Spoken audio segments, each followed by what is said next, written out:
Where is the government economically now? On one hand, they're saying we're going to carry on, whilst performing a big U-turn yesterday, pressure on over the benefits now and those potential cuts to benefits, so we might see another U-turn on the cards.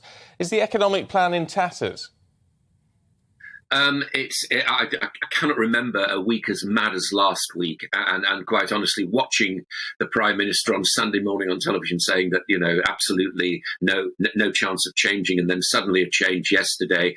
So what both these two are going to have to do is rebuild a huge amount of credibility and trust, not only with the general public, not only with the voters, not only with their own party, but of course with the markets as well. And now it emerges that in fact the OBR, the Office of Budget Responsibility, the watchdog that, if you like, marks the government's homework or marks the Chancellor's homework about where he's going with the budget, is now going to be reporting on this before, and this is the really crucial thing. I mean, never mind the Chancellor just for a moment. The Bank of England meets on November the 3rd. Now, these OBR homework markings were not really intended until November the 23rd. So the bank probably would have had to have made a decision on where it was actually going when it normally would on November the 3rd, which is the next date, but having to say, but things may change if the OBR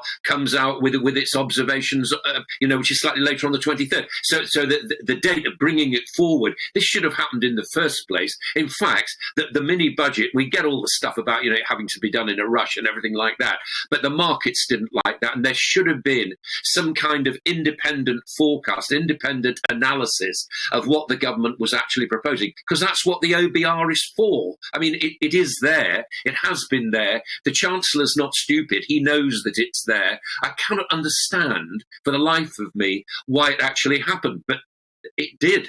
It's the case of rushed politics. You have to ask yourself whether these people are actually up to the job.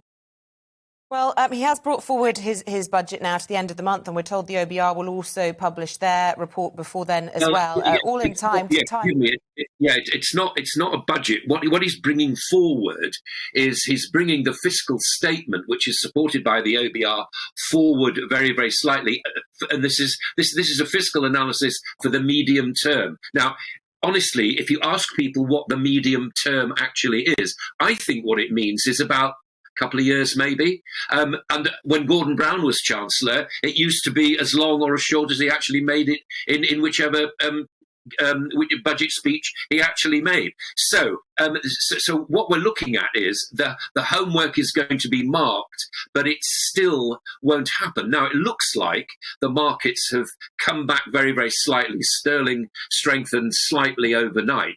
But that's fine. That's the markets. What about people with mortgages, for example, who are now going into face? Now, a lot of people have got fixed mortgages, won't be worrying about this right now. But when they return to get their mortgages redone, they'll find that rates probably start at the moment round about 6%.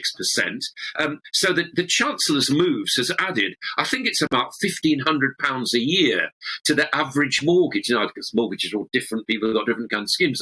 But this. So this is already, it doesn't even matter if the rate of inflation falls, and this is what a lot of politicians who are supporting the Chancellor and the Chancellor himself says will actually happen. Inflation will fall, but remember, inflation is only the rate of the measure of the rise of prices. It doesn't necessarily address where prices actually are, and life is getting, unfortunately, very expensive, and we haven't even hit winter yet.